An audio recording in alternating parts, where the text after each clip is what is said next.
Did you know that the stall speed can be increased by 30% just from having a little bit of frost on the wings? Well, in today's video, we're going to be exploring the 6 major factors contributing to stall speed changes. Hello, everyone. My name is Steve, the Wired Flyer, and I break down aviation concepts in a simple to understand way, unlike some of the textbooks. Airplanes have a indicated normal stall speed, but these are under normal flight conditions. Now, there are a multitude of other factors that can contribute to that airspeed actually going up or down. And the 6 factors that we will be going over today are weight, center of gravity, turbulence, turns or load factors, flaps, and contamination, such as frost or dirt on the airfoil. The first factor contributing to a stall speed change is weight, and having more weight on an airplane causes you to need to fly at a higher angle of attack, which causes you to stall at a higher indicated airspeed. So added weight means that you will reach the critical angle of attack sooner in terms of speed. The second factor contributing to stall speed changes is center of gravity, and center of gravity can neither be forward or aft, and it's typically forward on an aircraft.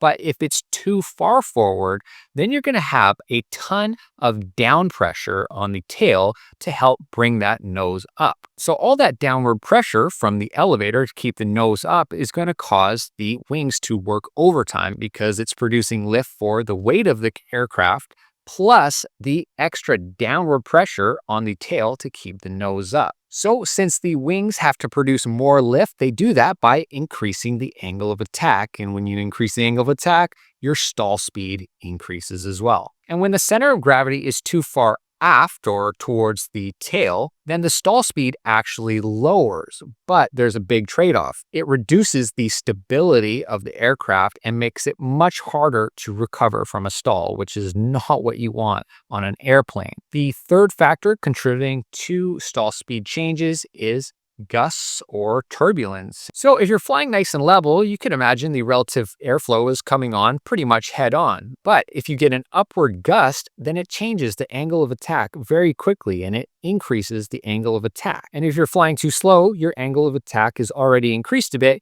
And if you get a upward gust, then it could cause you to stall immediately. The fourth factor contributing to stall speed changes are turns. And the higher the bank that you have, the more lift you have to produce in order to stay level. And to produce more lift, well, you're going to be increasing your angle of attack and therefore the higher the stall speed. And I just made a video on load factors, really breaking it down. So if you want, there's a link up there and in the video description below. The fifth factor contributing to stall speed changes is flaps. So lowering your flaps actually lowers the stall speed, and you can notice that right here. If you look at VS0 on this airspeed indicator, it is lower than VS1, and VS0 is the flaps down stall speed, whereas VS1 is the flaps up stall speed. Now, how does lowering the flaps actually lower the stall speed? Well, what the flaps do is they increase the camber or curvature of the airfoil, which allows you to generate more lift at slow speeds. This means the aircraft can fly slower without stalling. And the sixth factor contributing to stall speed changes is contamination, and that can be in the form of snow, rain, ice, frost, dirt, anything that disrupts the smooth laminar flow over the wing. Even just having a little bit of frost on the wings can really affect the laminar flow and cause the separation point to move forward on the wing, and that would cause you to decrease lift and increase drag. And this is why it's so important to clean the aircraft before you fly and get rid of all the frost, snow, ice, dirt, and even the insects on the airplane airframe.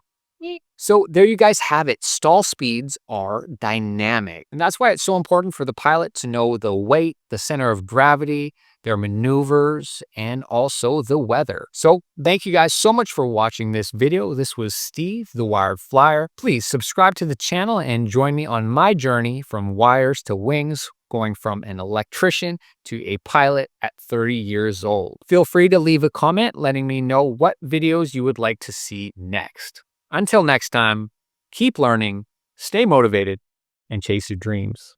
Let's go.